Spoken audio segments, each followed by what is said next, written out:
The Los Angeles Lakers select Irvin Magic Johnson, Michigan State, 6'8", 200 pounds. Magic and Michael resume as they move their dream matchup to prime time for Game 2 of the NBA Championship. Magic Johnson on the glass helps the Lakers. So we had to calm ourselves down, get back into our game, and we finally did that. What if Magic Johnson went to the Bulls? April 19th, 1979. The NBA was dying. Television ratings were sinking fast. The finals were shown on tape delay like they didn't even matter. Fans stayed away from arenas. The league desperately needed someone to save it. And on that spring day, the future of basketball came down to a simple coin flip. The Chicago Bulls and the Los Angeles Lakers were competing for the #1 pick. Chicago's general manager, Rod Thorn, called heads. The coin landed on tails. The Lakers won. They drafted Magic Johnson. Showtime was born. But what if that coin had landed the other way? What if Magic Johnson, the most electric player in the game, had been drafted by the struggling Chicago Bulls instead? Let's be honest, the 1978-79 Bulls were a mess. They won just 31 games and missed the playoffs completely. They fired their coach mid-season. They had no identity, no direction, no star to build around. They were the definition of a lost franchise. But here's what almost no one remembers. Underneath all that losing, the Bulls actually had something special brewing. They had Artis Gilmore, a 7'2" giant they called the A-Train. Gilmore was an all-star that season, averaging nearly 24 points and 13 rebounds, while shooting an incredible 57% from the field. He was one of the most efficient scorers in basketball history, and they had Reggie Theus, a rookie guard who finished second in Rookie of the Year voting. Theus was 6'7", creative and gifted. He saw basketball as art and wanted to be an unselfish, team-first player. The Bulls had a dominant big man and a talented young guard. They were just missing one thing: a leader, a floor general, someone to tie it all together. Here's where it gets interesting. Everyone assumes Magic needed Kareem Abdul-Jabbar to succeed. But look closer. The Lakers already had a ball-dominant point guard in Norm Nixon. The Bulls had nobody. Magic's greatest skill was making his teammates better. And in Artis Gilmore, Magic would have been paired with the most efficient interior finisher in NBA history. Gilmore still holds the record for highest career field goal percentage at nearly 60%. Imagine Magic, the greatest passer ever, throwing lobs to Gilmore on the pick and roll. It would have been unstoppable. And Reggie Theus would have been freed from running the offense, allowing him to focus purely on scoring. In Chicago, Magic wouldn't have been just another star. He would have been the sun, the center of everything, with two perfect pieces orbiting around him. This wasn't just adding a player, this was creating a big three before anyone even used that term. Now think about the situation Magic would have been walking into. Chicago in 1979 was the third largest media market in America. This was a city hungry for a winner, desperate for someone to believe in. The Bulls could offer Magic something the Lakers never could: total control, complete ownership of a franchise from day one. In Los Angeles, he'd be joining Kareem's team, playing alongside an established legend who'd already won titles and MVP awards. In Chicago, Magic would be the undisputed face of the franchise, the singular architect of a new era. He'd have the chance to build something from nothing, to prove he didn't need a superstar center to succeed. For a competitor like Magic, that challenge would have been irresistible. The front office would have made their pitch clear. Come to Chicago and create your own legacy. Don't be someone's sidekick. Be the king. And with Gilmore and Theus already in place, Magic would have seen the blueprint immediately. He'd have recognized that these weren't just solid players. They were the perfect supporting cast for his style of play. Gilmore's efficiency meant every pass would turn into easy points. Theus's creativity meant the offense could flow in multiple directions. This was a canvas waiting for an artist, and Magic was about to paint a masterpiece. The financial aspect would have been compelling too. Chicago's ownership was eager to spend on a franchise savior. They would have offered Magic a lucrative contract and complete marketing control in the Midwest. The endorsement opportunities in Chicago, Detroit, and throughout the industrial heartland would have been massive. Magic wouldn't just be a basketball player, he'd become the face of an entire region, a symbol of Midwestern pride and resilience. The cultural impact would have extended far beyond the basketball court, making Magic not just a sports icon, but a regional hero who represented blue-collar values and honest, team-first basketball. It's fascinating to think about these hidden details, isn't it? What other forgotten what-ifs in sports history do you think about? Let me know in the comments below, and if you enjoy this kind of breakdown,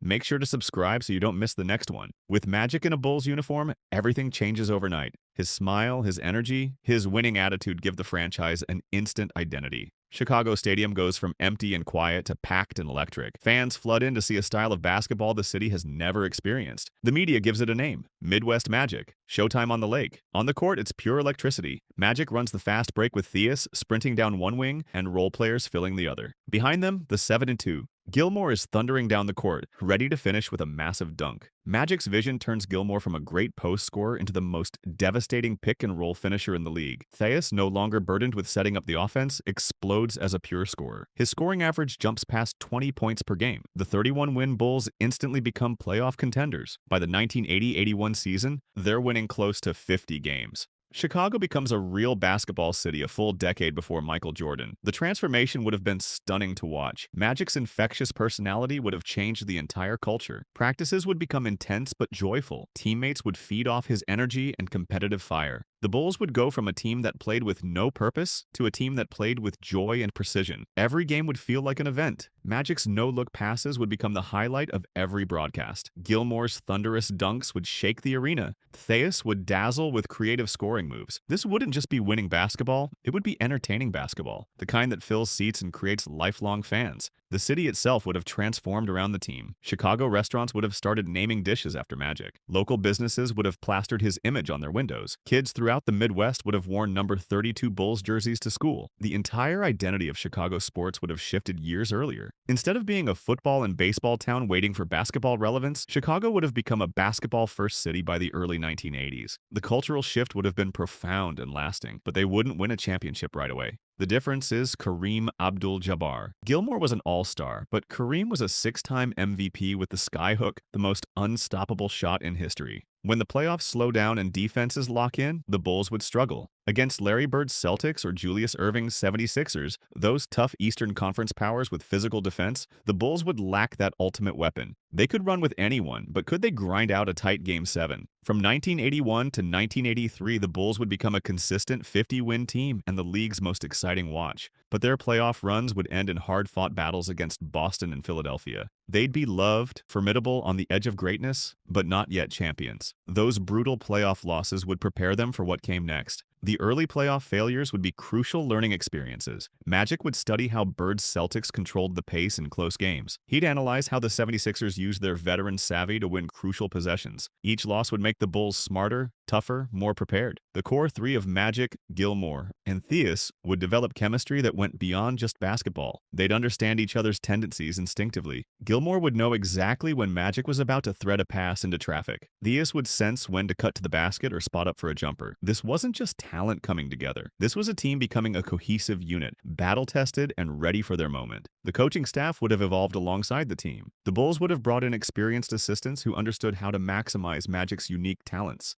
They'd have designed plays that exploited his vision and passing ability while also featuring Gilmore's post presence and Theus's scoring versatility. The offensive system would have been revolutionary for its time, a blueprint that other teams would try to copy. Defensive schemes would have been built around Magic's ability to disrupt passing lanes and push the ball in transition after defensive rebounds. But Magic going to Chicago doesn't just change the Bulls, it changes everything. Without Magic, Showtime never happens. The Lakers would have drafted David Greenwood instead, a solid player but no savior. They'd remain a decent team built around an aging Kareem, but they'd never become a dynasty. The fast-breaking, celebrity-filled spectacle at the Forum never exists. Pat Riley's legendary coaching career never takes off the same way. Without the revolutionary Showtime system to pioneer, Riley would have been remembered as a competent coach, but not the Armani-wearing icon who shaped basketball culture for decades. The Lakers of the 1980s fade into a footnote instead of becoming icons. Kareem's career without Magic to ease his burden and energize the team would likely end a year or two earlier from the physical toll. The entire Los Angeles Lakers legacy in the 1980s simply evaporates,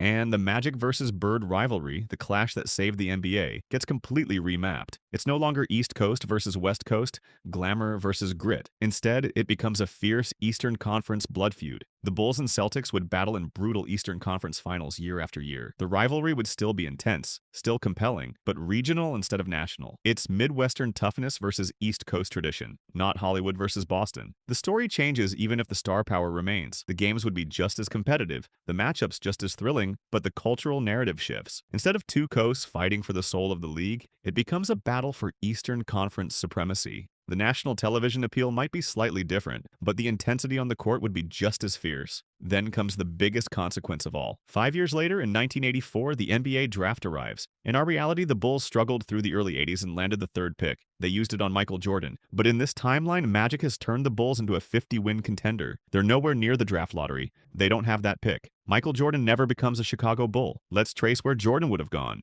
Houston at number 1 still takes Hakeem Olajuwon. They'd just drafted Ralph Sampson and were committed to their Twin Towers plan. Portland at number 2 still takes Sam Bowie. They already had Clyde Drexler and desperately needed a center. The third pick, which belonged to Chicago in our world, now goes to Dallas. The Mavericks had scorers in Mark Aguirre and Rolando Blackman, but they needed size and rebounding. They'd likely take Sam Perkins, just like they did at pick 4 in reality. That means Michael Jordan falls to Philadelphia at pick 5. The 76ers were a veteran championship team with Julius Erving, Moses Malone, and Maurice Cheeks. They were debating between Charles Barkley and Sam Perkins. But with Jordan unexpectedly available, the reigning college player of the year, they couldn't pass him up. He'd be the perfect heir to Dr. J. And because Philly takes Jordan, they don't draft Charles Barkley. Barkley falls to Washington or San Antonio instead. One coin flip in 1979 displaces an entire generation of superstars. With Magic leading Chicago, the Bulls don't just become relevant, they become champions. From 1981 to 1983, they established themselves as a 50-win powerhouse. Their fast-breaking offense makes them the league's most entertaining team, but they fall short in the Eastern Conference Finals against Boston and Philly, learning hard lessons along the way. By 1984 to 1986, Magic hits his prime. The Bulls break through. A new rivalry emerges with Isaiah Thomas and the Bad Boy Pistons. The Bulls and Pistons clash in epic Eastern Conference battles, offensive artistry versus defensive brutality. After several wars, Magic's Bulls finally break through. Then comes 1987, the coronation. The Bulls dominate the regular season and grab the top seed. Magic wins his first MVP award. They navigate a brutal Eastern Conference playoff run and reach the NBA Finals for the first time ever. They face a Western power, likely Hakeem Olajuwon's Rockets. In a thrilling series, Magic's leadership and the Bulls' unselfish team-first defense make the difference. The Chicago Bulls win their first championship. The city erupts. Chicago Stadium becomes the loudest building in sports. Magic Johnson, at age 27, has fulfilled his promise. He took a 31-win team and built it into a champion. From 1988 to 1990, they don't stop.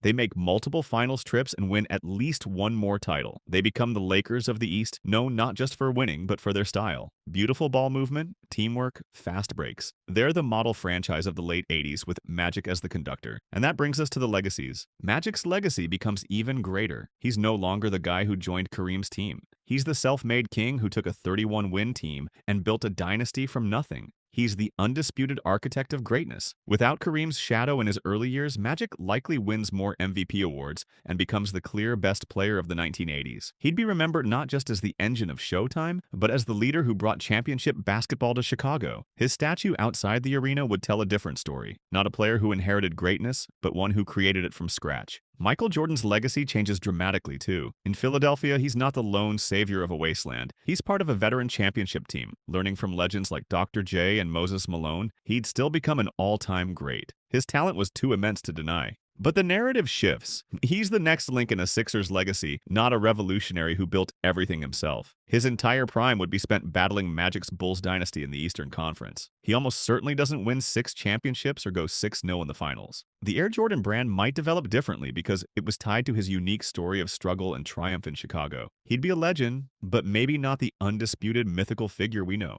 With Jordan's perfect finals record gone, the GOAT debate changes completely. The consensus placing Jordan at the top, with LeBron chasing, might never form. Instead, the debate goes back to the 1980s question, Magic versus Bird. Both would have multiple championships and MVPs, but Magic's case gets stronger. He built his own dynasty from scratch in Chicago, while Bird inherited a strong Celtics roster. In this reality, Magic Johnson has a powerful claim as the greatest player of his generation and the greatest of all time. The modern debate wouldn't be Jordan versus LeBron. It would be a complex discussion involving Magic, Jordan, Bird, and LeBron, with Magic's position far stronger than it is now. The entire history of the NBA hinged on that coin toss. Showtime, the Magic-Bird rivalry, the Jordan dynasty, all of it balanced on the edge of a spinning coin. And that brings us to the final question. If that coin had landed on heads, would the name Michael Jordan carry the same mythical weight it does today? Or would he be just another superstar in the shadow of the man who truly owned the 1980s, Chicago's own Magic Johnson? Thanks for watching. If you want to dive into more alternate sports histories, hit that subscribe button and join us for the next one.